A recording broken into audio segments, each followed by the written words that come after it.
कृष्णा। तो आप सभी को गोवर्धन पूजा की हार्दिक शुभकामनाएं और ढेर सारी बधाइयां। गोवर्धन पूजा हम लोग कैसे करें अपने घर में, किस प्रकार, किन सामग्री से, किन विधियों से करनी चाहिए, ये मैं आपको आज इस वीडियो में बताऊंगा। तो सबसे पहले जितने भी हमारे सनातनीय लोग हैं बड़े हर्ष उल्लास के साथ अपने हर एक त्योहार को मनाते हैं, और मनाना भी चाहिए क्योंकि हम सनातनी हैं। तो इस त्योहार को मनाने के लिए अब हम कहते हैं गोवर्धन महाराज को बनाना है। बहुत गांव में अगर हम जाते हैं तो मिट्टी के गोवर्धन महाराज बनाते हैं, है ना। कृष्ण की छवि वो मिट्टी में ही ढूंढ लेते हैं, और ढूंढना भी चाहिए क्योंकि कण कण में व्याप्त है हमारे श्री हरि। तो गाय का गोबर बहुत पवित्र होता है। गाय का गोबर हमें उतनी मात्रा में लेना है जितनी मात्रा में हम एक आकार दे सकें मूर्ति के रूप में। जिस प्रकार हम खिलौने बनाते हैं या कोई चीज बनाते हैं मिट्टी का, उसी प्रकार देखिए आजकल क्या होता है सनातन धर्म में नौ दुर्गा, है ना। जब नवरात्र आती है तो नौ दुर्गा का जो स्वरूप है वो मिट्टी का बनता है ना। किसी गणेश जी का जो प्रारूप है वो मिट्टी का बनता है।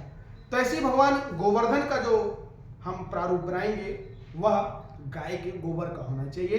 गाय का गोबर लेना है उतनी मात्रा में, और उस प्रकार भगवान की बाल्य अवस्था जैसी होती है उसी प्रकार हमें किसी कहें तो किसी या तो मेज या पट हो या फिर किसी पटरी पे जो जिस पे हम बना पाए उसको खड़ा करके उस पर बना लेना चाहिए, और अच्छे से वस्त्र भी पहना चाहिए। जैसे हम एक मूर्ति को सजाते हैं उसी प्रकार हमें मूर्ति बनानी है और उसको सजाना है। अब ये हमने कर लिया, अब हमें क्या करना है, हमें पूजन करना है। किस प्रकार से, अगर आप खुद करते हैं बिना ब्राह्मण की पूजा कर सकते हैं, लेकिन वह उस पूजा में बस चीजें, मंत्र, विधियां थोड़ा बहुत अलग रहेंगी। बस मंत्र आपको नहीं आएगा, विधियां थोड़ी बहुत आप समझ जाएंगे।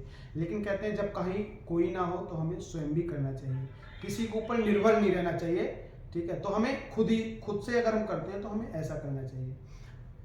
सबसे पहले पंचगव्य बना लें अनेकानेक पदार्थों से, जिसे कहते हैं पंचामृत के नाम से भी जानते हैं।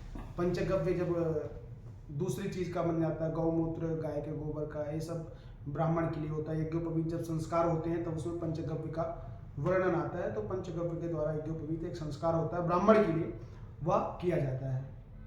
तो उससे पहले अगर हम पंचामृत बनाने से पहले दूध, दही, घी, शक्कर, शहद, ये सब हमें अलग अलग चीजों में निकाल लेना चाहिए, और पंचामृत एक जगह अच्छे से बना लेना चाहिए। बनाने के उपरांत में आपको क्या करना है, उसको एक तरफ रख देना है। फिर एक तरफ रोली, गंगा जल और जनेऊ, वस्त्र, उपवस्त्र,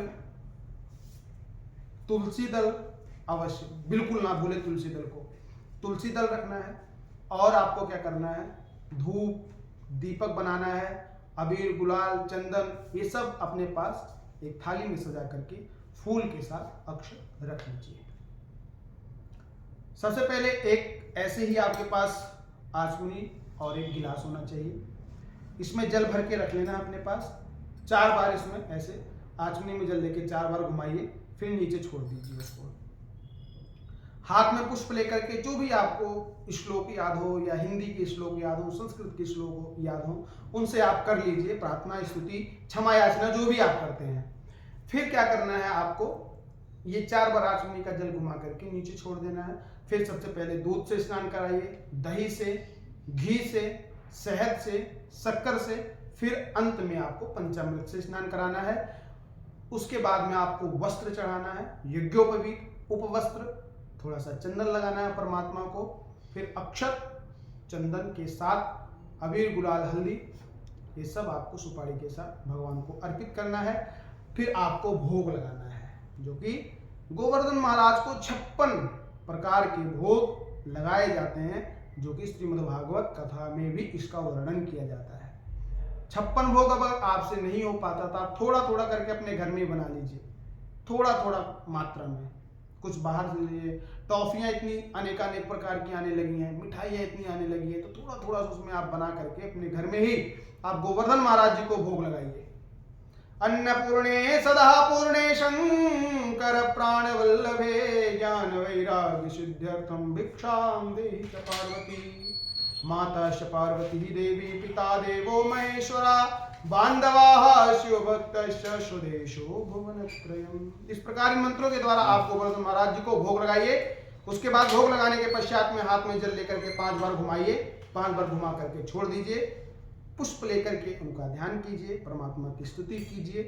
फिर आप उस प्रसाद को एक बहुत सूक्ष्म तरीके से मैंने आपको बताया है, अगर आप घर में बिना ब्राह्मण की पूजा करते हैं या करवाते हैं तो ऐसी जानकारी जानने के लिए और किसी भी प्रकार की पूजा या षोडशोप जो हमारे कर्म में किया गया है, जन्म से लेके मृत्यु पर्यंत तक, अगर आप किसी भी पूजा को करवाने के लिए संपर्क करते हैं तो हमारे नीचे दिए गए नंबरों पे आप संपर्क कर सकते हैं। ज्योतिष दिशा कर्मकांड आपके लिए हमेशा तत्पर रहेगा। किसी भी पूजा पाठ मुहूर्त के लिए आपको जानकारी चाहिए तो आप बिल्कुल इस नंबर पे आप डायल करें, आपको तत्काल सूचना मिलेगी, जानकारी पूरी विस्तृत रूप में। इसी प्रकार की जानकारी जानने के लिए आप हमारे साथ जुड़े रहिए। तब तक के लिए श्री राधे, नमस्कार, हर हर महादेव।